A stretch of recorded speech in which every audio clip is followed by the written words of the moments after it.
आशीष भैया प्रणाम। ठीक। तो शुरू किया जाए भैया। जी जी भैया शुरू किया जी। जी भैया प्रणाम सभी को। आइए आज के स्वाध्याय को हम लोग आरंभ करते हैं। गुरु जी गायत्री माता को गायत्री मंत्र से प्रणाम करते हुए ओम भूर्भुवः स्वाहा तत्सवितुर्वरेण्यं भर्गो देवस्य धीमहि धियो यो नः प्रचोदयात्। ओम गुरुर्ब्रह्मा गुरुर्विष्णु गुरुरेव महेश्वरा गुरुरेव परब्रह्मा तस्मै श्री गुरुवे नमः। ओम अखंडमंडलाकारं व्याप्तं येन चराचरं तत्पदं दर्शितं येन तस्मै श्री गुरुवे नमः। तस्मै श्री गुरुवे नमः। सभी को प्रणाम। तो आज का स्वाध्याय हमारा चेतन अचेतन से, और आज का विषय है भाव संवेदनाओं की गंगोत्री सूखने न पाए। तो नए वाला जो वाङ्मय है उसमें पृष्ठ संख्या 324 3.23 इस पे है, और पुराने वाले को वाङ्मय का पृष्ठ संख्या दिया हुआ अपने व्हाट्सएप ग्रुप पे 3.42। जी भैया 3.42। जी जी। तो आज का वाचन शांतिलाल भैया का है और आज के प्रस्तुतिकरण आशीष भैया का रहेगा। तो हम लोग शुरू कर सकते हैं भैया। जी भैया। जी सभी साधकों को प्रणाम। प्रणाम। भाव संवेदनाओं की गंगोत्री सूखने न पाए। मनुष्य का संपूर्ण जीवन भाव संवेदनाओं से संचालित होता है। दुख और आनंद, घृणा और प्रेम, क्रोध और सहिष्णुता, कृपणता और उदारता, संदेह और विश्वास आदि भावनाएं अंतःकरण से उपजती है तथा मन मस्तिष्क को प्रभावित कर मनुष्य की विभिन्न गतिविधियों को संचालित प्रेरित करती है। भावनाओं के क्रीड़ा केंद्र को ही अंतःकरण कहा जाता है। इन भावनाओं का मानव जीवन पर, उसके शारीरिक स्वास्थ्य एवं मानसिक स्थिति पर क्या प्रभाव पड़ता है, मनोवैज्ञानिकों एवं मन चिकित्सकों ने इस पर गहन अनुसंधान किया है और पाया कि विचारणा एवं भावना क्षेत्र की विकृतियां अनेक बीमारियों को जन्म देती है। मनोविज्ञान की भाषा में जिन्हें साइकोसोमेटिक या साइकोजेनिक व्याधियां कहा जाता है। भावनाओं का विवेक युक्त सुनियोजन ही शारीरिक मानसिक स्वास्थ्य एवं आत्मिक प्रगति का मूलाधार है। मानव मन पर किसी न किसी कल्पना की उधेड़ बुन में सतत लगा रहता है। विचारों की, भावनाओं की असंख्य तरंगे जीवन में ज्वार भाटे की तरह उठती दबती रहती है और शरीर तथा मन स्थिति को प्रभावित करती है।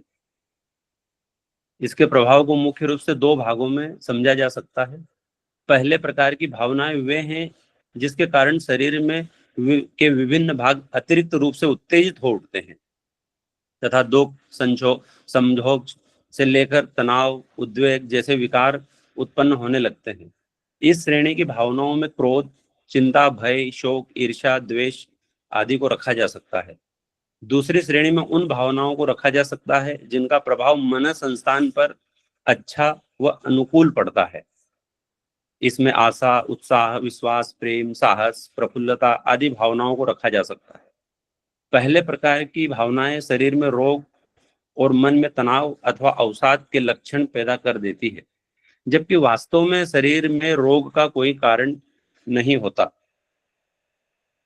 ये इस चैप्टर में बहुत विशेष बात है, सबको अंडरलाइन कर लेना चाहिए कि वास्तव में शरीर में रोग का कोई कारण नहीं होता। लंबे समय तक अध्ययन परीक्षण करने के पश्चात मनःशास्त्री एवं जीव विज्ञानी इस निष्कर्ष पर पहुंचे हैं कि स्नायुओं तथा नलिका विहीन ग्रंथियों द्वारा शरीर को प्रभावित करती है। हमारे शरीर में ऐच्छिक तथा अनैच्छिक दो तरह के स्नायु मंडल तंत्रिका तंत्र होते हैं, जिनके द्वारा समस्त शारीरिक क्रियाकलापों का संचालन होता है। ऐच्छिक स्नायु तंत्र तंत्रिका तंत्र से हम अपनी इच्छानुसार काम लेते हैं, जैसे उठना, बैठना, चलना फिरना, किसी चीज को पकड़ना आदि। अनैच्छिक स्नायु तंत्र पर हमारा कोई नियंत्रण नहीं होता, जैसे हृदय की धड़कन, फेफड़ों द्वारा श्वसन, पाचन, संवेदन, गुर्दे की क्रिया आदि कार्य अनैच्छिक स्नायुओं द्वारा ही संपादित होते हैं। भावनाओं का प्रभाव इन्हीं स्नायुओं पर होता है। भाव चिंतन में विकृति आने पर ऑटोनोमिक तंत्रिका तंत्र की क्रिया प्रणाली गड़बड़ा जाती है और तनाव, उद्वेग, बेचैनी, सिरदर्द जैसी कितनी ही बीमारियां मनुष्य को धर दबोचती है। अनेकों बीमारियों का उदय भावनात्मक असंतुलन के कारण ही होता है। इन्हीं को ऋषि चरक ने प्रज्ञा अपराध की श्रेणी में माना है। प्रख्यात मनः चिकित्सक W.B. कैनन ने अपनी कृति bodily changes in pain, hunger, fear and rage में कहा है कि असंतुलित भावनाएं, अव्यवस्थित कल्पनाएं कायिक प्रणाली पर घातक प्रभाव डालती है। विचारणा एवं भावना का उत्कृष्ट निकृष्ट जैसा भी स्तर होगा, स्वास्थ्य भी तदनुरूप ही होगा। उनका कहना है कि उत्तम भावनाएं रोग निवारण में महत्वपूर्ण भूमिका निभाती है। भावनात्मक उतार चढ़ाव की स्थिति में व्यक्ति के स्नायु मंडल तंत्रिका तंत्र में विद्युतीय सक्रियता में भारी परिवर्तन होता है, जिसे EEG जैसी यंत्रों के माध्यम से भी आंशिक रूप से देखा जा सकता है। मूलतः इसका प्रभाव अंतःस्रावी ग्रंथियों, एंजाइम उत्पादक घटकों एवं सूक्ष्म जीवाणुओं की क्रियाकलापों पर पड़ता है। इस संदर्भ में प्रसिद्ध मनः चिकित्सक H.F. डबनर ने गहन अनुसंधान किया। उन्होंने अपनी कृति इमोशंस एंड बॉडीली चेंजेज में बताया है कि जिनके अंतःकरण में सदैव सद्भावनाएं हिलोरे मारती रहती है तथा मन मस्तिष्क में सद्विचारणाएं ही फूलती रहती है, जिनका मन सदैव प्रसन्नता, प्रफुल्लता से भरा रहता है, उनका शरीर स्वस्थ रहता है, चेहरे पर दीप्ति छाई रहती है। ऐसे व्यक्तियों की आंखों की चमक एवं चेहरे की प्रदीप्त आभा उनकी प्रचंड जीवनी शक्ति का प्रमाण एवं स्वयं उपस्थित कर देती है। इसके विपरीत क्रोधोन्माद, आवेश आदि मनोविकार शरीर को विषैले रासायनिक पदार्थों से भर देते हैं, जैसे कोशिकाएं एवं ऊतक समूह सूखने लगते हैं और त्वचा का रंग बदल जाता है, वह शुष्क पड़ जाती है। विकृत भावनाओं से हृदय स्पंदन की गति तीव्र हो जाती है, ऊर्जा का अनावश्यक क्षरण आरंभ हो जाता है, जिससे इच्छा शक्ति बुझ जाती है और मनोबल को लकवा मार जाता है। इस तरह की भावनाएं शरीर पर भले बुरे दोनों तरह के अवसर डालती है। महान दार्शनिक अरस्तु ने कहा भी है कि भावनाओं का काया पर उसी प्रकार आधिपत्य रहता है जिस तरह स्वामी का गुलाम पर, मालिक का नौकर पर। मूर्धन्य मनःशास्त्री एवं लेखक बेंजामिन वाकर ने अपनी पुस्तक एनसाइक्लोपीडिया ऑफ एसोटेरिक में कहा है कि मानवीय काया की व्याख्या मात्र उसके भौतिक, रासायनिक विश्लेषण या फिजियोलॉजी के आधार पर नहीं की जा सकती। वस्तुतः उससे सन्निहित विचारना, भावना, आस्था ही वह मूलभूत तत्व है जो समस्त शारीरिक क्रियाकलापों, उसके क्रिया व्यवहारों को दिशा देते, प्रेरित, उत्तेजित करते हैं।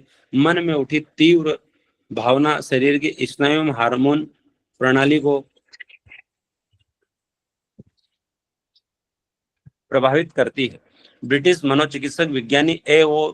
लुडविंग के अनुसार मन में उठने वाली विभिन्न भाव तरंगे शारीरिक क्रियाओं को प्रभावित करती है। उनका कहना है कि भावनाओं की शरीर पर क्या प्रभाव, क्या प्रतिक्रिया होती है, इन तथ्यों पर ध्यान देने से यह सहज ही समझा जा सकता है कि क्रोध के कारण व्यक्ति तनावग्रस्त हो जाता है, रक्तचाप बढ़ जाता है, शरीर से पसीना निकलने लगता है और वह पीला पड़ जाता है। इसी तरह कभी कभी भय के कारण पेशाब छूट जाना, हृदय गति का बढ़ जाना, चेहरे का पीला पड़ना, घबराहट से पसीना छूटना, चिंता के कारण भूख न लगना, गुस्से में होने पर चेहरा तमतमा उठना, परेशानी से नींद न आना और लज्जा के मारे लाल हो जाना, चेहरा झुका लेना आदि स्थितियां दर्शाती है कि भावनाओं का प्रभाव मनुष्य शरीर के रक्त प्रवाह और अंदरूनी हलचलों पर अनिवार्य रूप से पड़ता है।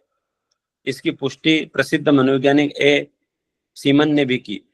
अपनी पुस्तक अ फिजियोलॉजी ऑफ इमोशंस में उन्होंने कहा है कि साधारण सा भावनात्मक उतार चढ़ाव भी शरीर की फिजियोलॉजी को परिवर्तित कर देता है। वैज्ञानिक अनुसंधानों से भी इसकी पुष्टि हो गई है। मनोकायिक चिकित्सा साइकोसोमेटिक मेडिसिन के जन्मदाता प्रख्यात मनोवैज्ञानिक जॉर्ज ग्रेडिक गहन अध्ययन के पश्चात इस स्तर पर पहुंचे कि शारीरिक रोगों की जड़ें मन में होती है। उनका कथन है कि चिंतन एवं भावना क्षेत्र की विकृति ही रोगों का प्रमुख कारण। तनाव, उन्माद जैसे मनोविकार एवं उच्च रक्तचाप, इरिटेबल बाउल, कोलाइटिस, त्वचा रोग, दमा, यहाँ तक कि कैंसर की विकृति भावनाओं की ही देन है। सिर दर्द, आधा सीसी का रोग भावनात्मक उत्पादन माने गए हैं। मूर्धन्य चिकित्सा विज्ञानी ओल्फ हेराल्ड ने अपनी कृति स्ट्रेस एंड डिसीज में इसका प्रमुख कारण कामुकता, विद्वेष, अप्रसन्नता, कुड़न आदि हीन भावनाओं को बताया। उनके अनुसार हृदय की बीमारियां, उच्च रक्तचाप आदि के अनेक कारण हैं। इस पर कोमल एवं संवेदनशील अंग सबसे अधिक गहरा प्रभाव भावनाओं का पड़ता है। क्रोध, तनाव, चिंता आदि के भाव यदि लंबे समय तक मस्तिष्क पर छाए रहते हैं तो इससे हृदय को भारी क्षति झेलनी पड़ती है। श्वसन तंत्र एवं पाचन तंत्र की अनेक बीमारियों के पीछे भाव विकृतियां ही काम करती है। प्रसिद्ध मनोचिकित्सक डेनियल हेक टूके ने अपनी पुस्तक influence of the mind upon the body के दूसरे खंड में कहा है कि विकृत भाव चिंतन के कारण व्यक्ति अनैतिक आचरण अपनाता है और पाप कर्म करता है। परिणाम स्वरूप अनेकानेक मनोकायिक बीमारियां उसे धर दबोचती हैं। पाप कर्मों को छिपाने से एक्जिमा, दमा, माइग्रेन जैसे रोग फूटकर व्यक्ति की मनोदशा का परिचय स्वयं दे देते हैं। सोरियोसिस रोग भी इसी की देन है। साइकोसोमेटिक मेडिसिन नामक अपनी कृति में मनोचिकित्सक द्रव्य EVIS इंग्लिश ने भी कहा है कि मानसिक एवं भावनात्मक विकृतियों का दबाव किसी भी रोग के रूप में फूट सकता है। वैज्ञानिक भी अब मानने लगे कि कैंसर एवं क्षय जैसे घातक बीमारियों का कारण मानसिक भावनात्मक अस्त व्यस्तता है और जर्मन मनोचिकित्सकों ने इस संदर्भ में गहन अनुसंधान किया है।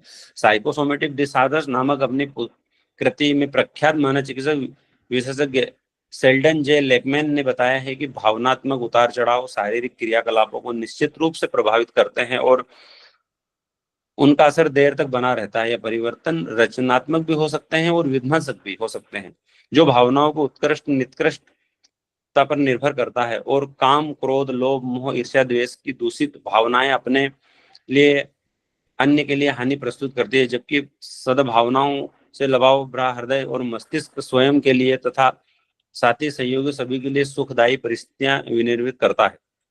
शेल्डन ने अपनी उक्त पुस्तक में विचारणाओं, भावनाओं में होने वाली परिवर्तनों एवं उनके दूषण से होने वाले विभिन्न रोगों का विस्तृत वर्णन किया है।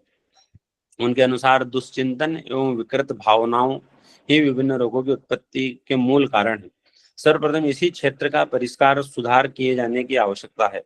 बाह्य औषधियां कुछ तात्कालिक लाभ पहुंचा सकती हैं, रोगों को दबा सकती है, परंतु स्थायी समाधान प्रस्तुत नहीं कर सकती। मनोकायिक रोगों से छुटकारा पाने एवं भावना क्षेत्र को परिष्कृत करने के लिए उनने योगाभ्यास की ध्यान धारणा प्रक्रिया को महत्वपूर्ण बताया। यह बात निश्चित रूप से मानी जानी चाहिए कि मानवीय जीवनचर्या भावनाओं की धुरी पर ही घूमती है। शरीर हमारे अंतःकरण की बहिरंग में अभिव्यक्ति का एक माध्यम मात्र है। काम तंत्र में जो अव्यवस्थाएं समय समय पर उत्पन्न होती हैं, रोगों के रूप में परिलक्षित होती हैं, वे अपने आप पर संतुलन स्थापित करने की चेतावनी मात्र है, रोग नहीं। चेतावनी पर ध्यान देकर रोग को अप्राकृतिक रूप से दबाने का प्रयास और जटिलताओं को जन्म देता है, अनेक व्याधियों के रूप में सामने आता है। अब आखिरी की 4 लाइनों में गुरुदेव ही सारे सार का जो समाधान है वो भी स्वयं ही प्रस्तुत कर रहे हैं कि इसके किस प्रकार बचा जा सकता है। भावना तंत्र का श्रद्धा समर्पण द्वारा अभिसिंचन करते रहने से जड़ें कभी सूखने नहीं पाती। भावनाओं की उत्कृष्टता पर हर व्यक्ति से जीवन में जरूरी है। सतत आत्मावलोकन मनुष्य को अपना मूल्यांकन करने में मदद करता है। वो यही निष्कर्ष उसे समझाता है कि बिना सरस भाव संवेदनाओं से न केवल व्यक्ति का स्वास्थ्य एवं जीवनी शक्ति मनोबल संपन्न रह पाना संभव, न ही उसके जीवन की इससे सार्थकता है, न आवश्यकता है कि अंतःकरण का उपचार किए जाने की महत्ता प्रतिपादित कर जनमानस को समझा जाए कि सरस, उदात्त भावनाओं की गंगोत्री कभी सूखने न पाए। जी भैया, सभी को प्रणाम। वाचन पूर्ण हुआ।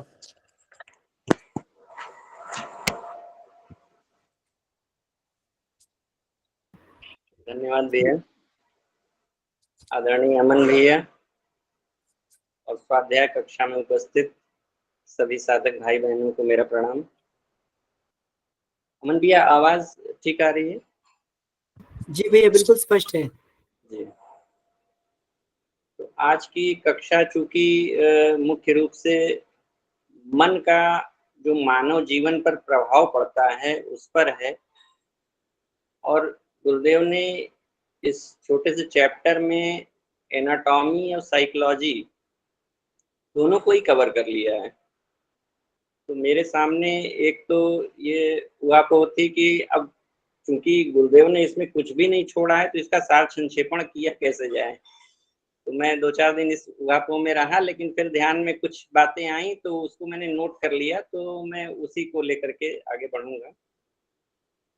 गुरुदेव ने यहाँ पर लगभग 1 दर्जन पश्चिम के मनोवैज्ञानिकों को कोट किया है, और मैंने देखा इसमें एक भी भारतीय नहीं है। तो इस पे मैंने मनन चिंतन किया कि क्यों नहीं इसमें कोई भारतीय का नाम आया है। तो जो कारण मुझे समझ में आया कि पश्चिम में जो औद्योगिक क्रांति हुई, तो उसके बाद जो भौतिक विकास की दौड़ हुई उसमें पश्चिम लगा हुआ था। तो इसलिए बहुत स्वाभाविक था कि वहाँ लोग चिंता, तनाव, उद्विग्नता, क्रोध इन सब से पीड़ित हुए, और ये वहाँ चल रहा था। तो इसलिए वहाँ पे मन और शारीरिक बीमारियों के आपसी जो संबंध थे उस पे बहुत रिसर्च हुआ। फ्रायड ने भी उसी पे रिसर्च करी। और भारत की बात करें तो उसका विपरीत था बिल्कुल। उस समय हमारा यहाँ अध्यात्म ऊंचाइयों को छू रहा था, वहाँ आर्थिक विकास ऊंचाइयां छू रहा था, हमारे यहाँ अध्यात्म ऊंचाइयां छू रहा था। तो मनोरोगी तो कोई अपवाद स्वरूप ही हो सकता था यहाँ पर। यहाँ लगभग सभी की चेतना स्वस्थ थी। तो यहाँ जो लक्ष्य था वो ये था कि चेतना का ऊर्ध्वगमन कैसे हो, उस पे ज्यादा रिसर्च हुई है हमारे यहाँ। और उसी का परिणाम है कि उपनिषद लिखे गए, तमाम ग्रंथ लिखे गए। लेकिन आज की जो स्थिति है वो अलग है। गुरुदेव को ये चैप्टर लिखने की आवश्यकता इसीलिए पड़ी क्योंकि जो पश्चिम में पहले हो चुका था वो हमारे यहाँ आज हो रहा है। आज हम लोग भौतिक विकास की दौड़ में लगे हुए हैं, और जो पश्चिम के व्यक्ति की जो मनोदशा थी वो आज हमारे यहाँ लोगों की मनोदशा है। और चूंकि गुरुदेव युगद्रष्टा हैं, उनको पता है कि ये स्थिति आने वाली है, इसलिए हम सभी के कल्याण के लिए वो ये सब लिख गए हैं, और आज हम उससे लाभ उठा रहे हैं इस स्वाध्याय की कक्षा में। मन का जो शरीर पर प्रभाव है वो पड़ता है, और ये हम सबका अनुभव ही है, मोरलेस हम सबका अनुभव होगा। और आमतौर पे इसका उल्टा भी होता है कि अगर शरीर स्वस्थ ना हो तो मन भी स्वस्थ नहीं रह जाता है। तो मन के कारण जो शरीर का नर्वस सिस्टम है, एंडोक्राइन सिस्टम है, उसमें जो समस्याएं होती हैं तो उसके लिए हम क्या करते हैं, हम एलोपैथी के डॉक्टर के पास जाते हैं। लेकिन निदान चूंकि उसके पास है नहीं और हम गए हैं तो उसे कुछ ना कुछ तो करना है। तो वो करता क्या है, वो सप्लीमेंट्री दवाएं खिलाता है, या फिर बहुत ज्यादा बीमारी बढ़ जाएगी तो वो नींद की दवा देकर सुला देगा। लेकिन उससे बीमारी कहीं थोड़ी जाती है, वो बीमारी तो वहीं रहती है। डॉक्टर ने बस इतना ही किया है कि बीमारी को सुला दिया है। मरीज जगेगा तो फिर बीमारी भी जाग जाएगी, और दवाओं के जो साइड इफेक्ट होते हैं वो अलग से होते हैं। तो अब उसके आगे उपाय क्या नजर आया कि एलोपैथी के डॉक्टर के पास न जाया जाए, मनोचिकित्सक के पास चला जाए, साइकियाट्रिस्ट के पास चला जाए, वो मन का कुछ उपचार करेगा। तो मनोविज्ञान हमेशा से एक सब्जेक्ट अलग नहीं था। ये पहले दर्शन शास्त्र का हिस्सा हुआ करता था, और कुछ 100 सवा 100 साल पहले ये एग्जिस्टेंस में आया। और ये 100-125 सालों में बहुत सारे विश्लेषण हुए, और विश्लेषणों को अगर हम पढ़ने जाएंगे तो लगेगा कि बहुत काम की चीज है, पढ़ने में तो बहुत अच्छा लगता है, लेकिन जब आप किसी पे अप्लाई करने जाते हैं तो पाएंगे कि कुछ परिणाम आता नहीं है। और आज जो मनोवैज्ञानिक हैं वो भी ध्यान की विधियों को ही सलाह के रूप में दे रहे हैं। तो अध्यात्म के अलावा और कोई उपाय है नहीं, क्योंकि सपोज आपके घर के आसपास कूड़ा इकट्ठा हो जाए, उस आप दुर्गंध से परेशान हो, तो आप क्या करेंगे? जो है कूड़े से दूर जाने का उपाय करेंगे, या फिर जो है कूड़े की छानबीन अगर हम करने लग जाएंगे कि ये दुर्गंध आ कहाँ से रही है, कौन से इसमें तत्व हैं जो दुर्गंध पैदा कर रहे हैं, तो उसके लिए कूड़े को उलट पुलट करना पड़ेगा। उससे क्या होगी? दुर्गंध और बढ़ जाएगी। और मनोचिकित्सा में यही होता है कि वो विश्लेषण करने लग जाते हैं और समस्या बढ़ने घटने की बजाय बढ़ जाती है। उपाय क्या है कि हमें उससे दूर जाना है। तो उपाय है क्या? क्योंकि समस्या मन में है, तो उपाय छिपा हुआ है हमारे अमन भैया के नाम में। अमन भैया का नाम इसलिए कहा कि वो जितने प्यारे हैं उनका नाम भी उतना ही प्यारा है, अमन। यानी अमन क्या होता है? जैसे जहां मन न हो उसे कहेंगे अमन, मतलब मन से दूर वाली स्थिति, मन के पार वाली स्थिति। क्योंकि मन के रहते अमन पॉसिबल नहीं है। अमन, मन नहीं रहेगा तो ही अमन रहेगा। अमन यानी अमन चैन, हम बोलते हैं ना कि अमन चैन की स्थिति है। तो यानी बेचैनी को ही हम मन कह सकते हैं, पर्यायवाची हैं दोनों। मन यानी बेचैनी, मन बेचैनी पैदा करता है, मन रहेगा तो बेचैनी होगी। इसलिए चैन और सुकून की जिंदगी चाहिए तो वर्तमान में जीने की आदत डालनी होगी। क्योंकि मन का अर्थ क्या होता है? मन का अर्थ होता है विचार, और विचारों से ही इस दुनिया में जितनी अराजकता हम देख रहे हैं वो सारी विचारों से फैली हुई है। विचार बंद हो जाए तो सारी अराजकता भी बंद हो जाए। मन का जो नेचर है वो एक जगह पे नहीं टिकने देता, वो हमको या तो पास्ट में ले जाएगा या फिर फ्यूचर की जो कल्पनाएं होती हैं उसमें ले जाएगा, या तो स्मृतियों में रखेगा या कल्पनाओं में, वर्तमान में नहीं ठहरता है। तो इसलिए वर्तमान में अगर हम रहते हैं तो उसको शक्ति नहीं मिलती है। मन को शक्ति किससे मिलती है? या तो वो स्मृतियों में जाएगा या कल्पनाओं में जाएगा, दो ही जगह से उसको शक्ति मिलती है।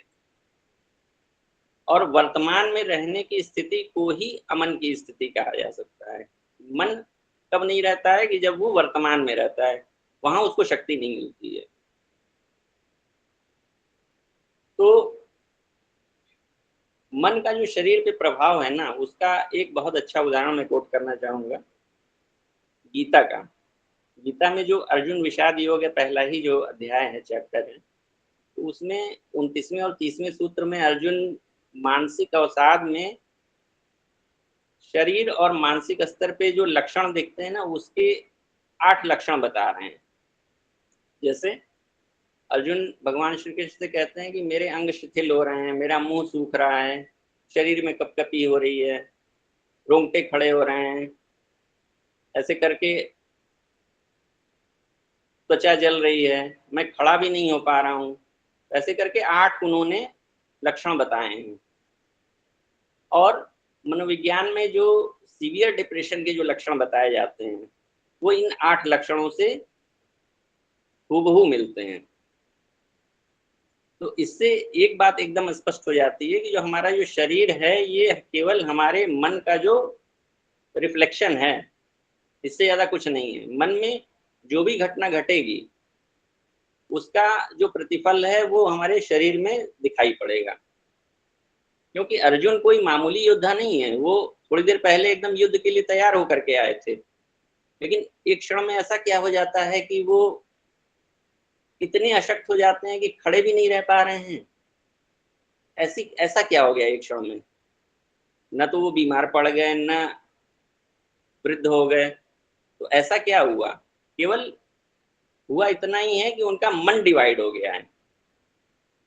एक पहले वो तैयार होकर के आए थे कि मैं युद्ध करूंगा, अब उनको ममता हावी हो गई है उनके ऊपर, मन के ऊपर।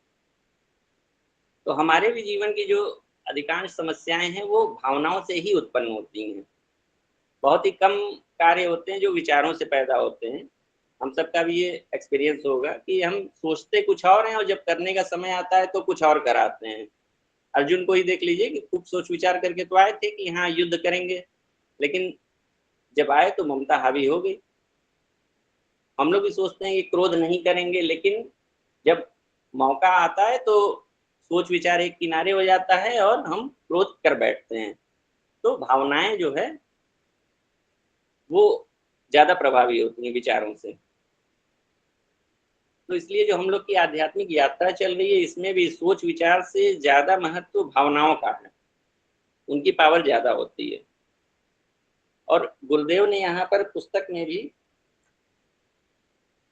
2 प्रकार की भावनाओं का वर्णन किया है। पहली जो भावनाएं बताई हैं वो क्रोध, चिंता, भय, शोक, ईर्ष्या, द्वेष, ये सब भावनाएं बताई हैं।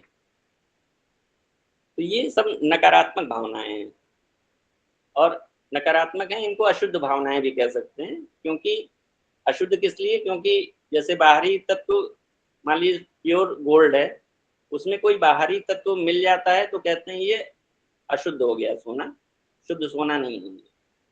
इसीलिए जो भावनाएं हैं उसमें भी अशुद्धि मिल गई, तो ये अशुद्ध भावनाएं कह सकते हैं इनको, क्योंकि इसमें बाहरी तत्व उपस्थित हैं। क्योंकि ये मूल भाव नहीं है हमारे, ये सब विकार हैं। और जितनी भी भावनाएं हैं ये सब प्रकृति का हिस्सा हैं, और प्रकृति के हिस्सा होने के कारण ये सब परिवर्तनशील हैं। और प्रकृति है इसलिए इसको एक्सेप्ट भी करना पड़ेगा और व्यक्त भी करना पड़ेगा। व्यक्त इसलिए क्योंकि हम उसके दमन में लग जाते हैं, और यही गलती होती है। दमन नहीं करना होता है, व्यक्त करना होता है। क्योंकि दमन करने से ये गहरे अचेतन में प्रवेश कर जाती हैं। जिन चीज को भी हम सप्रेस करेंगे, दबाएंगे, वो और गहरे प्रविष्ट हो जाती हैं। और दुश्मन, चूंकि क्रोध हमारा दुश्मन है, जितनी भी नकारात्मक भावनाएं हैं वो सब हमारी दुश्मन है। दुश्मन अब छिप गया है और हमारे भीतर गहरे छिप गया है, अब वो ज्यादा खतरनाक हो जाता है। तो इसलिए हमें दमन नहीं करना है, उसका डाइवर्जन कर देना है। क्रोध आता है तो क्रोध को कहीं ना कहीं व्यक्त करना होगा, चाहे वो हम निर्जीव चीजों पर ही व्यक्त कर दें, लेकिन हमें दमन नहीं करना है, उसकी दिशा मोड़नी पड़ेगी। और एक छोटा सा उदाहरण मैं इसका बताऊंगा। एक फिल्म का दृश्य है, मुझे थोड़ी फिल्में अच्छी लगती हैं इसलिए मैं कभी कभी उसका उदाहरण दे देता हूँ। इरफान खान और कोंकणा सेन की एक फिल्म आई थी, लाइफ इन ए मेट्रो। हो सकता है आप में से किसी ने देखी भी हो। इसमें कोंकणा सेन मुंबई में रहती हैं और मुंबई की जो भागदौड़ और तनाव वाली जिंदगी है, तो रोज उनके भीतर गुस्सा पैदा होता है समाज के प्रति, व्यक्तियों के प्रति, और वो परिस्थितिवश उसको व्यक्त नहीं कर पाती हैं और दमन करती चली जाती हैं। और उनकी पर्सनालिटी पे जो उसका इफेक्ट आता है उसको इरफान खान भांप लेते हैं। तब वो क्या करते हैं, वो उसको एक पहाड़ी पर ले जाते हैं और उससे कहते हैं कि तुम्हारे भीतर जो गुस्सा है, लोगों से, समाज से, भगवान से, किससे गुस्सा है, चिल्लाओ, सब निकाल दो। वो ऐसा ही करती है और चिल्लाते चिल्लाते रोने भी लगती है। तब इरफान बोलते हैं कि अब ठीक है, अब सर्विसिंग हो गई तुम्हारी, मतलब जो भी अशुद्धियां थी वो बाहर निकल गई। वैसे तो फिल्म का सीन है, लेकिन विशुद्ध मनोविज्ञान पर आधारित है। और उन्होंने क्या किया, आकाश में फेंक दिया, वो सारे जो भाव थे उसको आकाश में फेंक दिया। और आकाश का हृदय बहुत बड़ा होता है। हम आकाश में कोई भी भावना व्यक्त करेंगे तो वो रिएक्ट नहीं करेगा, व्यक्तियों पे व्यक्त करेंगे तो वो रिएक्ट करते हैं, रिएक्शन आने का खतरा है। लेकिन इसीलिए आकाश में व्यक्त कर दिया, नदी में व्यक्त कर दिया। तो कहीं ना कहीं हमें उसको व्यक्त करना पड़ेगा। विदेशों में मैंने सुना है कि लोग पैसे देकर के 15 मिनट के लिए एक घर में जाते हैं, वहां पुरानी फ्रिज, टीवी, मिरर, टेबल ये सब रखी रहती हैं, और जिसपे गुस्सा होते हैं उसकी फोटो भी रखी होती है। और व्यक्ति को डंडा, हॉकी, बेसबॉल बैट ये सब कुछ दे दिया जाता है, 15 मिनट तक वो खूब तोड़ फोड़ कर सकता है और इस तरह से उसका सारा गुस्सा निकल जाता है। क्योंकि अगर वो भीतर रहता तो व्यक्ति का ही नुकसान करता। अब जो बर्तन है वो साफ हो गया, अब उसमें दूध भरा जा सकता है, यानी अच्छी भावनाएं भरी जा सकती हैं। गंदे पात्र में दूध हम भरेंगे तो वो फट जाएगा, तो इसलिए क्लीनिंग बहुत जरूरी है। दूसरे प्रकार की जो भावनाएं हैं चर्चा गुरुदेव ने की है, वो भावनाएं हैं जिनका शरीर और मन पे अच्छा प्रभाव पड़ता है, जैसे आशा, उत्साह, विश्वास, प्रेम, साहस, प्रफुल्लता, ये सब भावनाएं हैं। ये सकारात्मक भावनाएं हैं और शुद्ध भी हैं। ये शुद्ध भावनाएं हैं क्योंकि इनका जो उत्प्रेरक होता है, कारक होता है, वो बाहर नहीं होता है। नकारात्मक भावनाओं का जो उत्प्रेरक होता है वो हमारे बाहर होता है, दूसरा कोई आकर के हमें हमारे क्रोध का बटन दबा के चला जाता है। लेकिन इन भावनाओं ये भावनाएं हमारी भीतरी होती हैं, मौलिक होती हैं, अकारण ही ये व्यक्त होती हैं। कोई कारण ना हो तो भी अगर अकारण ही कोई प्रसन्न हो सकता है।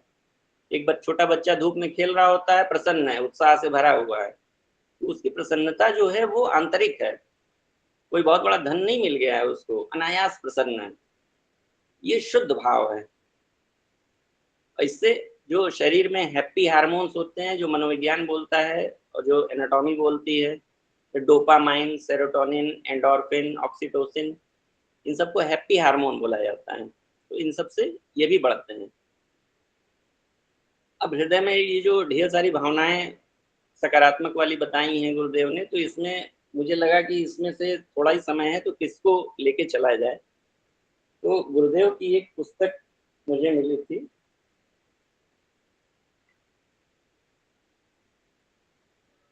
प्रेम योग, ये छोटी सी पुस्तक है। तो इसमें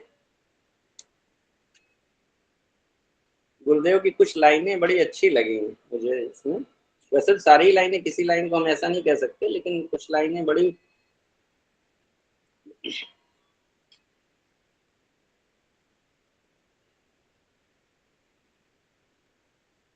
ईश्वर के प्रति प्रेम भक्ति कहलाता है। तो जो भक्ति योग है उसका प्रारंभ भी प्रेम से ही होता है। प्रेम का शुद्ध अर्थ है विश्वास। जो निराकार सत्ता में विश्वास करना सीख गया, ईश्वर उससे दूर नहीं रह सकता।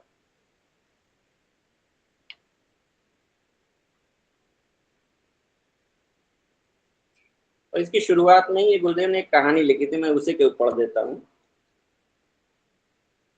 आज भी जिसने एक बड़े काठ को काट कर छेद कर डाला था, वह भ्रमर यानी भौरा सायंकाल तक एक कमल के फूल पर जा बैठा। कमल के सौंदर्य और सुवास में भ्रमर का मन कुछ ऐसा विभोर हुआ कि रात हो गई। फूलों की बिखरी हुई पंखुड़ियां सिमट कर कली के आकार में आ गईं। भौरा भीतर ही बंद हो गया। रात भर प्रतीक्षा की। भ्रमर चाहता तो उस कली को कई ओर से छेद करके रात भर में कई बार बाहर आता और फिर अंदर चला जाता, पर वह तो स्वयं भी कली की एक पंखुड़ी हो गया था। प्रातःकाल सूर्य की किरणें उस पुष्प पर पड़ी तो पंखुड़ियां फिर खिली और वह भौरा वैसे ही रसमग्न अवस्था में बाहर निकल आया। यह देखकर संत ज्ञानेश्वर ने अपने शिष्यों से कहा, देखा तुमने, प्रेम का यह स्वरूप समझने योग्य है। भक्ति कोई नया गुण नहीं, यह प्रेम का ही एक स्वरूप है। ये पूरी पुस्तक ही पढ़ने लायक है। अब समय कम है तो मैं इतना ही पढ़ता हूँ। तो चूंकि हृदय का सबसे पवित्र भाव प्रेम है और वाङ्मय 15 में भी गुरुदेव लिखते हैं कि भाव संवेदनाओं का उत्कृष्ट स्वरूप प्रेम है। इसे ईश्वर के साथ जोड़ देने पर यह भक्ति बन जाता है। स्नेह, सहयोग, करुणा, सेवा, सहृदयता, इसकी ही उच्च स्तरीय उपलब्धियां हैं। लेकिन आज जो 99.9% जो प्रेम परिवार में, समाज में दिखाई पड़ता है, या हम जिसे प्रेम समझते हैं सामान्य रूप से, चाहे वो पिता पुत्र के बीच का प्रेम हो, पति पत्नी या मित्रों के बीच का प्रेम हो, वो अशुद्ध प्रेम है। कारण वही कि वो हमारा रिएक्शन होता है, यहाँ भी सामने जो दूसरा है ना वो कारण बन जाता है। जैसे सामने वाले ने हमें क्रोध दिलाया, यहाँ प्रेम भी उसके कारण होता है, प्रतिक्रियावश। और जो भी प्रतिक्रिया होती है सामने वाले के कारण, वहां द्वैत भाव हो जाता है। और जहां भी द्वैत हुआ वहां अशुद्धि आ गई, क्योंकि कंडीशनल प्रेम हो गया। उधर से आएगा तो प्रेम देंगे, उधर से क्रोध आएगा तो क्रोध देंगे। हम सबके साथ भी ऐसा ही होता होगा। बाबूजी जो कहते हैं अनकंडीशनल प्रेम होना चाहिए, लेकिन कहने में ये बात जितनी आसान है, व्यवहार में बहुत ही कठिन है। मैं भी बहुत परेशान होता हूँ इससे। साधारणतया जो प्रेम है समाज में वो अनकंडीशनल नहीं हो सकता। और विशेष तौर पे ऐसे दो लोगों के बीच में, जैसे मित्र ही होते हैं, समान चेतना होती है उनके बीच में, या परिवार में ही आमतौर पे समान चेतना के ही व्यक्ति होते हैं। क्योंकि दूसरा जब हमारे जैसा है तो वहां समर्पण भाव संभव नहीं हो पाता है, और प्रेम में समर्पण का बहुत महत्व बताया है गुरुदेव। लेकिन जब तक मनोमय कोश वाली स्थिति है तो विचारों वाला प्रेम जो है वो मालकियत जताने लगता है, पोजीशन। और आजकल जो प्रेम विवाह भी जिसको कहते हैं, तो वहां भी प्रेम नहीं होता है, क्योंकि वहां भी सामने वाले को वस्तु बना करके मालकियत जताई जाती है। और शुद्ध भावों को समझना हो तो छोटा जो शिशु है ना, उसका उदाहरण सबसे अच्छा है। उसको सोचना विचारना नहीं आता, वो केवल भावों में समर्थ होता है, केवल भावनाएं वो प्रकट कर सकता है। और अगर उसको कोई प्रसन्नता और आनंद से छुइए तो वो प्रसन्न हो जाता है, पुलकित हो जाता है। और वहीं कोई अगर उसको उपेक्षा से छूता है तो दूर हट जाना चाहता है। वो भी सोच विचार नहीं जानता है, लेकिन प्रेम के भावों को वो भी पढ़ना जानता है। वो प्रेम से ही अपना पराया समझता है। तो साधक के तौर पर भी जैसे हम लोग का जो लक्ष्य है वो यही है, बच्चे जैसा हो जाना। और गुरुदेव ने यहाँ पे जो भाव संवेदनाओं की गंगोत्री की बात कही है, तो गंगोत्री भी इसलिए क्योंकि वहां गंगा सबसे शुद्ध होती हैं। और जैसे जैसे वो आगे बढ़ती हैं उसमें दूसरी प्रदूषित धाराएं मिलती जाती हैं। और भाव संवेदनाओं की गंगोत्री यानी जो स्रोत है, उसपे जो शुद्धता का स्तर होता है वो बच्चे के हृदय जैसा होता है। बच्चा भी जैसे जैसे बड़ा होता है तो उसमें मोह पैदा होता है, लोभ पैदा होता है, घृणा द्वेष पैदा होती है। ये सब प्रदूषित धाराएं हैं। शुद्ध भाव में जब बड़ा होता जाता है प्रदूषित धाराएं मिलती जाती हैं और भावनाओं को प्रदूषित कर देती हैं। सामाजिक नियम सिखाए जाते हैं, उसको समाज में रहना ही है। तो सामाजिक नियम क्या है वो भी, जैसे गंगा, गंगोत्री से गंगा निकली, आगे उस पर बांध बना हुआ है, टिहरी में बहुत बड़ा बांध बना हुआ है। तो सामाजिक नियम है, उनको हम बांध समझ सकते हैं, क्योंकि वो हमें हमारे भावनाओं को बांधते हैं। हम अपनी भावनाओं को जैसा हमारे हृदय से निकल रही है हम व्यक्त नहीं कर सकते, सामाजिक नियम हमें रोकते हैं। तो जितना सामाजिक नियमों में हम बंधते जाते हैं, जितना सोच विचार बढ़ता है, हमारा तर्क बढ़ता है, उतनी हमारी भावनाओं की जो अभिव्यक्ति होती है वो नियंत्रित होती जाती है, कंट्रोल्ड वे में। और हम भावनाओं को सप्रेस करते चले जाते हैं, दमन करते चले जाते हैं। तो इसीलिए जो साधना है वो समाज के एकदम विपरीत दिशा की यात्रा है, जो मेरा अनुभव रहा है। मुझे जो लगता है, पता नहीं सही लगता है गलत लगता है, लेकिन मैं समाज के जो नियम हैं उनसे बहुत लगता है कि कितना विद्रोह कर दिया जाए। तो इसलिए मैं थोड़ा थोड़ा असामाजिक भी होता जा रहा हूँ। अमन भैया, इसका थोड़ा सा मुझे समाधान भी दीजिएगा। मैं समाज से बहुत कटता जा रहा हूँ। और जितना भी मैं सोचता हूँ कि चूंकि गायत्री साधना ये है कि समाज से कटने वाली साधना नहीं है, इसमें सबको लेकर के चलना होता है, लेकिन अब ये समस्या मेरे साथ आ रही है। क्योंकि ये जो द्वंद है ना, वो द्वंद मुझे थोड़ा परेशान कर रहा है कि इधर जाऊं या उधर जाऊं। तो क्योंकि समाज कहे चला जाता है कि भावनाओं में मत बहो, थोड़ा सोच विचार से काम लो। और लेकिन यहाँ गुरुदेव कह रहे हैं कि भाव संवेदनाओं की गंगोत्री सूखने न पाए। यहाँ तो बिल्कुल ही लगता था कि सूखी गई है, अब थोड़ी बहुत फिर से बही है, लेकिन अब उसको, उस धारा को कैसे आगे लेके चला जाए, इस पे थोड़ा सा गाइडेंस आप भी दीजिएगा। क्योंकि द्वंद्व जो है ना, वो जैसे दो के बीच में खींचतान, और खींचतान अगर अपने भीतर है ना, तो वो हमारी ही ऊर्जा को नष्ट कर रही है। तो भीतर की खींचतान ज्यादा घातक है मुझे लगता है। इसलिए नकारात्मक भावों का हम लोग दमन न करके उसको दिशा देते हुए अपने हृदय को शुद्ध भावों से भरते रहें, और यही हमारा लक्ष्य है। अब इस लक्ष्य में हम लोग कहाँ तक आगे बढ़ पाते हैं, साथ साथ तो हृदय को शुद्ध भावों से भरते रहें। और इन्हीं शब्दों के साथ मैं अपनी वाणी को विराम देता हूँ। अमन भैया से अनुरोध है कि इसमें कोई अंश छूट गया हो, कुछ त्रुटि रह गई हो, तो उसमें सुधार करने का कष्ट करें, और आगे आगे की कक्षा आप संभालें। बहुत बहुत आभार भैया पहले तो आपको। आशीष भैया का वैसे तो बड़ा ही दिनचर्या व्यस्त रहती है। भैया बीएसएनएल में है और काफ़ी दूर इन्हें जो है अपने इसमें जाना पड़ता है ऑफिशियल वर्क पर। उच्च पद पर अधिकारी स्तर पर ये जो है वहाँ पर ये अपनी सेवाएं दे रहे हैं बीएसएनएल में। लेकिन हमें समय मिल जाता है कभी कभी इनका। तो भैया आपने जो है इसमें कुछ छूटा नहीं है, इसमें और भी बहुत कुछ आपने जोड़ा है ना। आपने गीता का संदर्भ इसमें जोड़ा, आपने जो है प्रेम योग से इसमें जो संदर्भ जोड़ा, बहुत सुंदर उदाहरण दिए। एक नया आयाम इससे आज के स्वाध्याय में जुड़ा है कि वो जो आपने कमल और भंवरे वाला सुना तो बहुत बार था कि मतलब भंवरे का कि भंवरा कमल में बंद हो गया, लेकिन ये बात नहीं सुनी थी कि वो चाहता तो छेद कर बाहर आ सकता था, लेकिन वहीं का वहीं बना रहा वो। इतना प्रेम उसका, सहज प्रेम था उसका कमल के प्रति कि उसकी पंखुड़ी को छेदने की बजाय उसी में कैद रहा, और जब वो स्वभावता खुली तब वो जो है सहजता से अपने आप बाहर आ गया। तो ये प्रेम का बहुत सुंदर उदाहरण है। मतलब देखिए, एक तुच्छ से समझे जाने वाले जीव जंतु हैं, कितना हमें बढ़िया एक सहज प्रेम का जो है ये उदाहरण है, निश्चल प्रेम का उदाहरण हम लोगों को देते हैं। तो बहुत बढ़िया है भैया।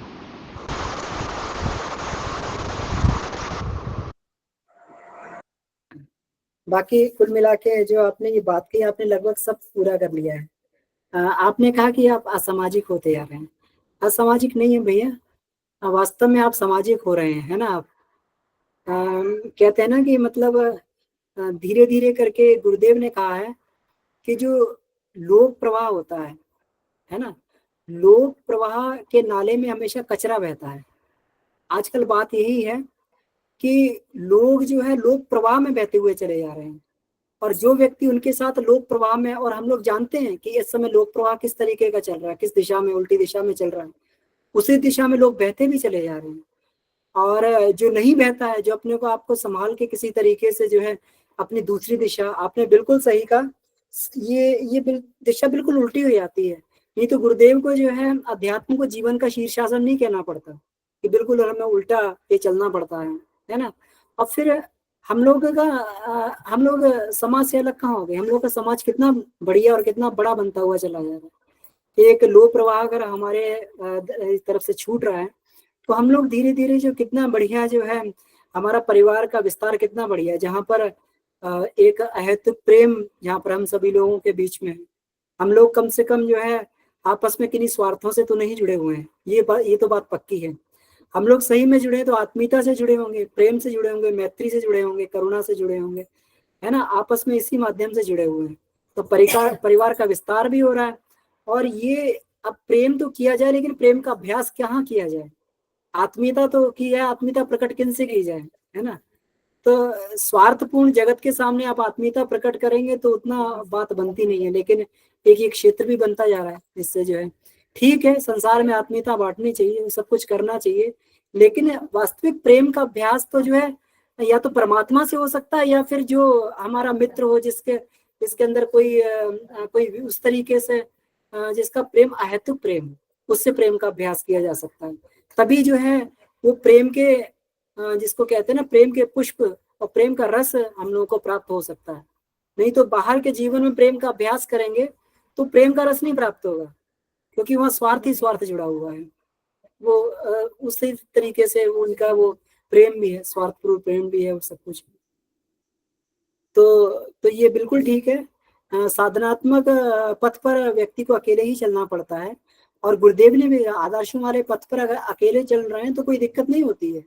वो परमात्मा उस समय साथ होता, अपना आदर्श अपने साथ में, अपनी आत्मा अपने साथ में, और अपने भाई अपने साथ में, जो अपने गुरु भाई हैं, जो अपने जो सहोदर हैं, जो अपने मंत्रों के साथी हैं।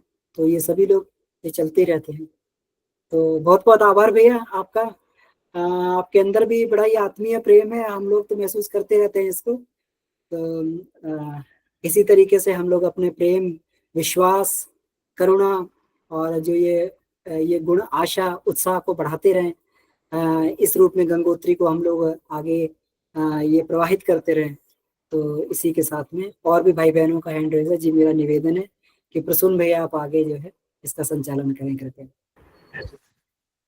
जी भैया, बहुत बहुत धन्यवाद आप सभी को। वीरेंद्र भैया आपका हैंड रेज है, तो आपसे शुरू करते हैं। वीरेंद्र कुमार जी।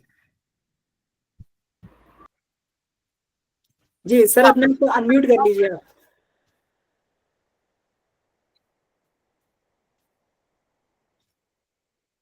ठीक है, अभी आगे बढ़ते हैं हम लोग। मिथिलेश भैया। मुझे लगता है अनम्यूट नहीं कर पा रहे हैं। हम्म।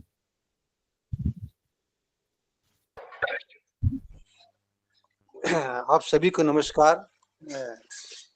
यदि मैं थोड़ा लाइटर वे में कहूँ मैं तो अमन जी को नमन और आशीष जी को आशीष, यदि मैं उम्र में बड़ा हूँ तो तो इस बात से प्रसंग को आगे बढ़ाते हुए बात रखता हूँ मैं। जैसे कि बहुत अच्छा लगा जो आशीष जी ने जिस विषय वस्तु को जिस तरह से प्रस्तुत किया, रियली बहुत कुछ सीखने का मौका मिला। और उसके टिप्पणी भी जो अमन जी करते हैं बहुत अच्छा रहता है। और हमेशा की तरह मैं थोड़ा एक अलग आयाम पेश करने की कोशिश करता हूँ मैं। तो एक मन के दूसरे आयाम की बात करूंगा मैं। एक्चुअली मेरा फेवरेट टॉपिक है, इस पर मैंने टॉक भी दिया था मेडिकल ट्रेनिंग सेंटर में, और ये टॉपिक था सब्लिमेशन ऑफ साइकिक एनर्जी।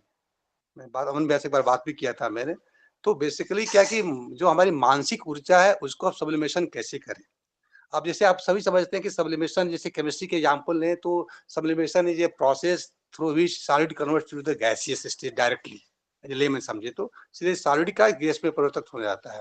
लेकिन साइकिक एनर्जी में क्या होता है कि हम इसको एक उन्नयन के पा देते हैं। हमारी जो मानसिक ऊर्जा है नीचे स्तर से ऊंचे स्तर पर ले जाने के उसके कौन कौन से तरीके हो सकते हैं।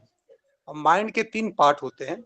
एक तो फैकल्टी ऑफ फीलिंग है जिसकी आज चर्चा हो रही है, एक फैकल्टी ऑफ थिंकिंग है, एक फैकल्टी ऑफ विलिंग है। क्योंकि मन की भी चर्चा हो रही है इसलिए मैं इसकी बातें कर रहा हूँ, ठीक है, ऐसा विषयांतर न समझेंगे। तो मैं faculty of thinking and faculty of willing को ड्रॉप करता हूँ मैं, और फैकल्टी ऑफ फीलिंग के ऊपर आता हूँ मैं, ठीक है।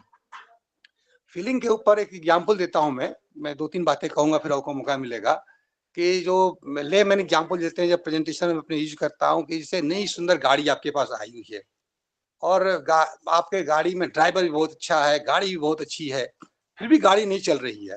ऑडियंस से क्वेश्चन पूछता हूँ तो कोई बुद्धिमान ऑडियंस बोलता है, बताओ what is the reason, can you guess this one. तो उसमें से 1-2 आंसर आता है कि गाड़ी में पेट्रोल नहीं है, गाड़ी बिल्कुल नहीं है। तो जब गाड़ी में पेट्रोल नहीं रहती तो सब कुछ बेकार रहता है। तो वही हमारी जिंदगी में भावना की बात काम होती है।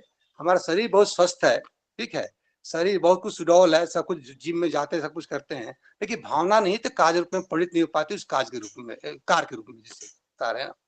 अब इसको आगे ले जाते हैं। अब फैकल्टी ऑफ फीलिंग में इसको कैसे इसको समन्वय करें हम, इसके मैं 3-4 तरीके डिस्कस करता हूं मैं। उसमें एक सबसे बड़ा है जो इम्पोर्टेंट, एक प्रेयर है, प्रार्थना जिसे करते हैं, इससे फैकल्टी ऑफ फीलिंग को सब्लाइम कर सकते हैं, प्रेयर माध्यम होता है। दूसरा एक माध्यम होता है जिसे प्रतिपक्ष भावना कहते हैं, जिसे कहते हैं ना, अनिश भैया ने कहा कि बहुत गुस्सा आता है, क्या आता है। तो प्रतिपक्ष भावना में इसका बहुत योग वशिष्ठ में बहुत कुछ लिखा हुआ है, उतना संस्कृत में उच्चारण नहीं कर पाऊंगा मैं। पर प्रतिपक्ष भावना मतलब जैसे उल्टी भावना, जब भी गुस्सा है तो उसका उल्टा भावना किया जाए। और इस पर एक लिविंग ब्रेन करके एक किसी साइंटिस्ट ने, मेडिकल साइंटिस्ट ने बुक लिखा है ना, ब्रेन। और उस ब्रेन के ऊपर उन्होंने क्या किया था, एक बहुत अच्छा एक्सपेरिमेंट किया था। और वो एक्सपेरिमेंट मैं डिस्कस करूंगा मैं, बहुत इंटरेस्टिंग एक्सपेरिमेंट था कि एक्चुअली जो प्रतिपक्ष भावना होती है तो हम ऐसे तो डिस्कस करते हैं कि क्रोध के प्यार से जीतो, लेकिन वेस्टर्न साइंटिस्ट क्या करते हैं कि हर चीजों को साइंस के माध्यम से डिमॉन्स्ट्रेट करने की कोशिश करते हैं। तो उन्होंने क्या किया कि एक लेडी थी और वो लेडी को कोकेन का वो नशा था उसको, और उस नशा के बाद से उन्होंने क्या किया कि उसको बैठाया और एफएमआरआई करके मेडिकल फंक्शनल मैग्नेटिक रेजोनेंस उसे करके ब्रेन का स्कैनिंग करते रहे।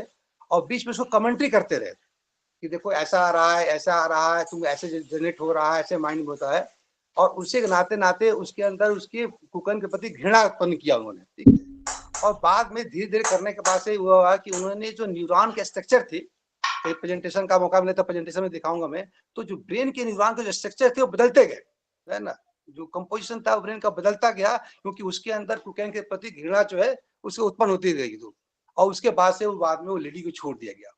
तो ये प्रत्यक्ष भावना हुआ, प्रेयर हुआ, और भी बहुत सारे तरीके होते हैं जिससे कि हम अपने भावनात्मक शक्ति को आगे बढ़ा सकते हैं। एक और नया डायमेंशन तो इसमें ऐड करूंगा मैं चूंकि मैं फौज से हूं, मैं राजेश भैया पता नहीं जुड़े कि नेवी के वाले वो भी हैं। फौज में थोड़ा सा उल्टा होता है, भावनाओं को नियंत्रण करना सिखाया जाता है। और मैं थोड़ा सा बहुत सेंसिटिव आदमी, संवेदनशील आदमी हूँ मैं, और थोड़ा सा जल्दी से आंख से आंसू हो जाते हैं, कंट्रोल नहीं कर पाता हूँ। बहुत गलत जगह से कुछ और कृपा थी कि भगवान ने गुरुदेव ने मुझे फौज में भेज दिया। तो फौज में जाते हो शुरू में आपका बहुत अनपार्लियामेंट्री लैंग्वेज से स्वागत होता है, जो इस मंच पर नहीं बोल सकता मैं, इस वजह से स्वागत होता है। लेकिन वहां पर मुझे ऐसा लगा बाद में कि कम्युनिकेशन स्किल का तो प्रॉब्लम है वहां पर। मतलब मैं अपने इंस्ट्रक्टर से बोला, तो क्योंकि आप जितने भी अनपार्लियामेंट्री लैंग्वेज यूज करते हैं उसका बेसिक साइकोलॉजी क्या है वो मुझे बाद में स्टडी करने में पता चला। तो शुरू में मैं कहती थी खाना नहीं खाया, रोता रहा, मैं कहाँ से कहाँ आ गया, दूसरे का जॉब करता आ गया। क्योंकि हमारा तो एमएससी पीजी करने से पीएचडी कर रहा तो 28 ईयर्स में आया था, एडोलेसेंस सिस्टम में आया नहीं था, एक माइंड सेट ऑलरेडी तैयार हो चुका रहता है। लेकिन बाद में मुझे ये पता लगा कि एक्चुअली इनका जो लिसनिंग स्किल के ऊपर जो काम कर रहा था, तो बेसिकली इसका फिलॉसफी ये होता है कि जैसे आपको कोई टेररिस्ट, अभी आपको कोई कैद करता है, एनिमी आपको कैद कर लेता है, यदि आपको माँ बहन की गाली देता है, कुछ और ऐसे करेगा, तो अपने भावनाओं से उत्तेजित होकर के आप उसमें रिएक्ट करेंगे। तो अपने भावनाओं पर नियंत्रण करने की कला को सिखाने के लिए आपको अनपार्लियामेंट्री लैंग्वेज करके इसको ट्यून किया जाता है। तो आपको यहाँ पर भावनाओं को दबाना नहीं है, भावनाओं को एक नई दिशा देकर के न्यूट्रलाइज करना है। तो एक नया फौज में एक नया आयाम दिया जाता है। जैसे फौज में एक और ऑबिडेंसी सिखाने के लिए वो क्या काम करते हैं कि हमारे जो ग्राउंड ट्रेनिंग इंस्ट्रक्टर होते थे, तो शुरू में जब पहली क्लास होती थी, अब वह दिक्कत होती है कि वो जो रीजन बताते नहीं है, go and touch the pole and come back, go and touch the pole and come back, पूरा पहला लेसन का ही होता था। अब इसको जब बाद में जब काफी बड़ा हुआ बन के व्हाई दे डूइंग सो, तो मैं थोड़ा रिसर्च माइंड का था, रिसर्च करता रहता दिमाग सोचते हुए, तो उसका रीजन ये निकला कि this is the first step through which they develop the obedience, है ना, that is the main reason. अब शुरू में कोई जाता है, अब आपको जैसे ऑर्डर मिलता है तुरंत एग्जीक्यूट करना है, आपको उसमें कोई प्रोसेस नहीं करना है, पोल को टच करना आना है, पोल को टच करना आना है। एक बार, दो बार, तीन बार, 10 बार करते करते आपकी टेंडेंसी प्रवृत्ति बन जाती है कि आपके अंदर ऑबिडियंसी अपने आप डेवलप हो जाती है। अब ये बात कुछ शुरू में कोई इंस्ट्रक्टर बताया तो कुछ दूसरा मजा आता है, लेकिन कोई रीजन तो बताता है नहीं। जैसे बहुत बार पूजा पाठ हम लोग करते हैं, बहुत चीज रीजन नहीं पता रहता है, वो किए जाते रहते हैं। उसी तरह से फौज में कुछ चलता रहता है। तो बहुत अच्छा आज का प्रसंग रहा, अर्चना दीदी का हैंड रजा हुआ, अपनी बात को यही समाप्त करता हूँ और चर्चा को आगे बढ़ाइए। बहुत बहुत साधुवाद। जी, बहुत बहुत धन्यवाद भैया। आशीष भैया और मिथिलेश भैया ने मेरे 2 पॉइंट बिल्कुल सही कर दिए। जैसे मैं अपनी फीलिंग्स कोट नहीं कर सकती, मुझे गुस्सा है तो मुझे कहीं ना कहीं तो निकाल देना है, कोई भी जगह हो सकती है। हो सकता है चाय पीने जाऊं तो अपने दोस्त, अपने कलीग से ही बता दूं कि आज मुझे गुस्सा है, शाम तक कोई ना कोई सुन जाएगा। अच्छा, दूसरा जो मिथिलेश भैया ने कहा ना कि टच, पोल को टच करना है, वापस आना है, टच करना है, वापस आना है। मैंने भी ये डेवलप किया अपने अंदर। ऑर्गेनाइजेशन में जब घुसना है तो दिमाग नहीं लेके जाना है, अपना दिमाग अपने घर छोड़ जाना है। बॉस ने कहा ये करना है, कर दिया, अब वो सही है या गलत है तुम जानो। मुझे जितना पता था मैंने कर दिया, गलत है तो ठीक है, दोबारा कर दिया जाएगा। क्योंकि अपना लॉजिक लगाएंगे तो वो बॉस को नहीं समझ में आएगा, बॉस नाराज हो जाएगा। तो कर दिया, परिणाम आपको अपने आप एक्सप्लेन करना है, अपने आप समझना है। पर हाँ, एक चीज आशीष भैया ने जो अभी कहा ना, मुझे अब लगता है कि ठीक है, मैं जैसी हूँ वैसी ठीक हूँ, मुझे क्यों गुस्सा है तो है, खुश हूँ तो भी है, मुझे दूसरे को नहीं खुश करना है, दूसरे को नहीं संतुष्ट करना है। और वैसे जैसे आपको लगता है ना भैया कि थोड़ा सा समाज से कट रहे हैं, मैं इसको ऐसे ले लेती हूँ, सामने वाले को अगर मैं समझ आऊंगी तो वो मेरे पास आएगा। तो कुछ ऐसा है कि मिल गए तो अच्छी बात है, नहीं मिले तो और ज्यादा अच्छी बात है, ना आपको देख के गुस्सा आएगा ना आपको देख के खुशी होगी। मैं अपनी दुनिया में अपने आप को टाइम दे पाऊंगी और अपना काम करूंगी। बस इतना ही कहना था भैया, धन्यवाद। जी दीदी, बहुत बहुत धन्यवाद। शांतिलाल भैया। जी भैया। भैया जैसे इसमें वाचन करते समय मैंने बोला था कि एक लाइन सबको अंडर कर लेना चाहिए, अंडरलाइन कर लेना चाहिए कि वास्तव में शरीर में रोग का कोई कारण नहीं होता है। तो जैसे अभी वर्तमान में हमारे भारत में वैसे तो बहुत डॉक्टर, पर में 2 डॉक्टर ऐसे हैं जो एलोपैथी में जिनकी महारत हासिल है, एलोपैथी में उनके पास कई कई डिग्रियां हैं, जिनको आप यूट्यूब पर अभी सर्च करके देख भी सकते हैं अपने चैप्टर के बाद में। एक अंशुमन कुमार है जो कि कैंसर विशेषज्ञ हैं, और वो उन्होंने पिछले मार्च एंडिंग तक 33,000 सर्जरियां वो कैंसर की कर चुके थे। और अभी उन्होंने रिसेंटली योग की उसमें योग में बनारस विश्वविद्यालय से डिग्रियां ली है। उनका ये कहना है कि केवल 15% कैंसर जो है वो किसी को या तो आनुवांशिक ही हो सकता है, या अब उन कहते हैं इसका तो प्रारब्ध में बीमार होना ही लिखा था। बाकी 85% बीमारियां जो है वो अपनी भाव संवेदनाएं और अपनी जीवन से ही कैंसर, 85% कैंसर उन्होंने उनके जीवन में ये पाया। तो जो आज के चैप्टर में गुरुदेव ने बार बार जो इसमें बीमारियों का जो लिखा है, तो इस बात से होता है कि अभी रिसेंटली हमारे जो डॉक्टर जो हमारे भारत के ही हैं, जो एम्स वगैरह में अपनी सेवाएं दे रहे हैं, उनका खुद का ये कहना है, वो अभी 1 घंटे के पॉडकास्ट कैंसर के प्रति जागरूकता के लिए करते हैं। दूसरे एक डॉक्टर है हमारे बिहार दरभंगा के हैं, जो कि गैस्ट्रोइंट्रोलॉजिस्ट में गोल्ड मेडलिस्ट हैं। वो पिछले 3 साल से किसी को एक सिंगल गोली भी नहीं देते हैं अपना पेट ठीक करने के लिए। कोई जाता है तो पहले उसको ये कहते हैं कि भाई भावनात्मक स्तर पे जब तक तुम नहीं सुधरोगे, जब तक कितनी ही गोलियां मेरे से ले लोगे, कभी नहीं सुधर पाओगे। जबकि वो एलोपैथी में बिहार मेडिकल दरभंगा कॉलेज में वो पीजी पढ़ाते हैं, उनका खुद का क्लिनिक है। लेकिन पिछले 3 साल से उन्होंने किसी को एक सिंगल पिल, अगर कोई पिल की वो करता है तो वो कहते हैं कि मैं आपका इलाज नहीं कर पाऊंगा, पहले आपको ये चीजें सुधार के आना पड़ेगी, फिर मैं आपके खान पीन से आपको सुधारूंगा। लेकिन आप सोचते हो कि मेडिसिन से, तो जो गुरुदेव ने उधर लिखा है कि कुछ, जैसे इन्होंने जो गुरुदेव ने 1 दर्जन से ज्यादा के आज जो नाम लिखे, उन्होंने अनुसंधान में जो पाया कि जो हम किसी भी रोग के लिए दवाई लेते तो उसको कुछ समय के लिए सप्रेस कर सकते हैं, वो जड़ से मिटाने के लिए वही बात आएगी फिर पृष्ठ वाली की रोग के जब बहुत ज्यादा कोई कारण शरीर में नहीं होते हैं, बस वो हम उनका जखीरा पाल कर ही बैठते हैं। और मैंने 49 साल की उम्र तक भैया जब तक पंचकोश से नहीं जुड़ा हूँ तो बीमारियां पालने में मुझे महारत हासिल रही है। मतलब मन के स्तर पे जाके अस्त व्यस्त करके बीमारियां पालने में मैं मुझे महारत रही। तो इस चीज को बहुत अच्छे से मैंने समझा है कि मानसिक स्तर पर ही बीमारियों को पालने में सबसे ज्यादा कारण जो है वो हमारा ही है। और आशीष जी को विशेष धन्यवाद इसलिए कि राजीव दीक्षित जी ने मंच से एक बार ये बात कही थी कि वैसे तो गायत्री परिवार बहुत अच्छा है, पर इनकी मुझे एक बात समझ में नहीं, मैंने इनकी पुस्तकें पढ़ी तो इन्होंने ज्यादातर पुस्तकों में सब विदेशियों के उदाहरण दिए हैं।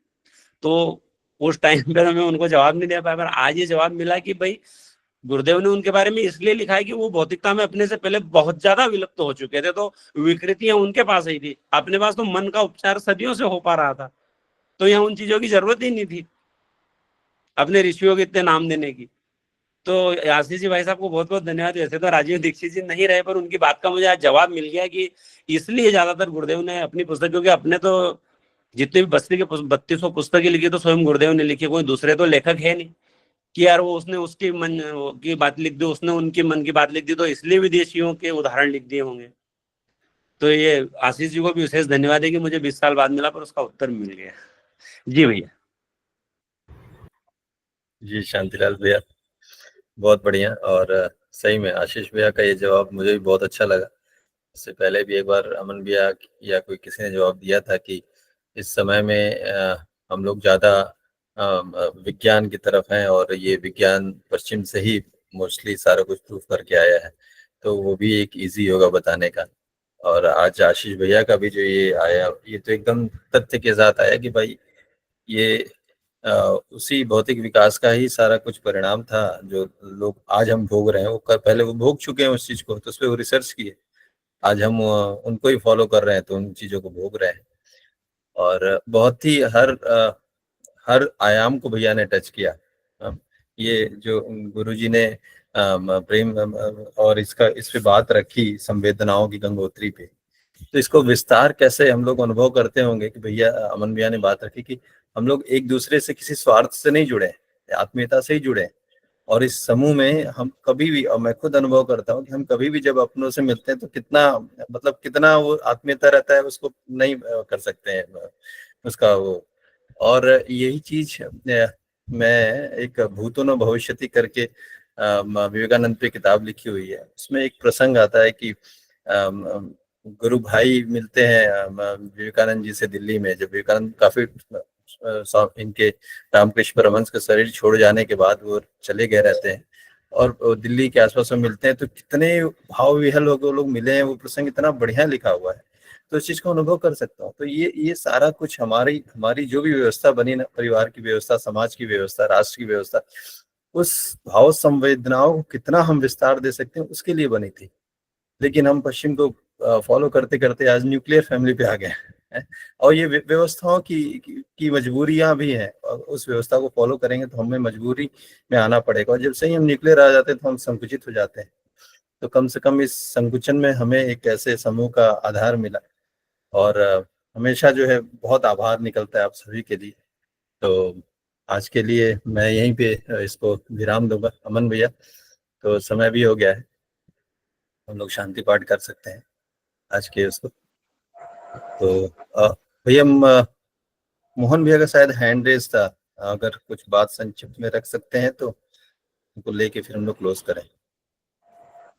जी भैया, ऐसे तो समय हो गया है, लेकिन मैं बस एक ही लाइन बात कहनी थी कि हम जो ये क्रोध वाली बात आई है उसी में मैं एक बात ऐड करना चाहता हूँ कि हम ये क्रोध को ये देखें कि उसका जन्म कहाँ से हो रहा है, आखिर क्रोध क्यों हो रहा है। देखिए, क्रोध में तभी आएगा जब हमारी वहाँ पे हमारी आशा के अनुसार, हमारी कामना के अनुसार काम नहीं हुआ होगा, या हमने इस तरह से आशा करी थी, तभी क्रोध का देखिए जन्म, उसकी जो है कारण को समझिए कि क्रोध आया तो क्यों आया। बस यही कहना था कि उसके जन्म जो आ रहा ना, बस उसका कारण एक ही है कि वो हमारी कामना थी वहां पे कहीं, तो इसलिए हमारे सापेक्ष काम नहीं हुआ, हमारी आशा के अनुसार नहीं, तब क्रोध आता है। तो यहाँ पे भी हम ही गलत होते हैं, नहीं तो कोई हिम्मत नहीं, किसी की ताकत नहीं कि हमें कोई क्रोध दिला दे। तो भैया इतनी बात कहनी थी, समय हो चुका है, धन्यवाद सर।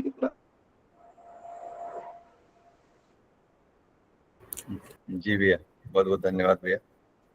तो आइए आज के स्वाध्याय को यहीं पे विराम देते हुए आशीष भैया को, शांतिलाल भैया को बहुत बहुत आभार आज के वाचन के लिए, प्रस्तुतिकरण के लिए, और इतने अलग अलग आयाम से हमें जो है उस चीज को समझाने के लिए। और सही में ऐसे जब बातें रखते हैं तो एक आनंद सा आता है उस चीजों को ना, अपने से भी पढ़ो और फिर सबका वो सुन के बहुत आनंद आता है। तो सभी को बहुत बहुत आभार। आइए शांति पाठ करते हैं। ओ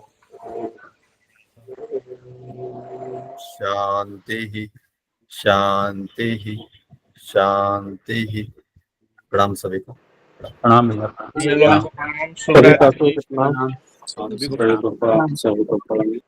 भैया को भी प्रणाम।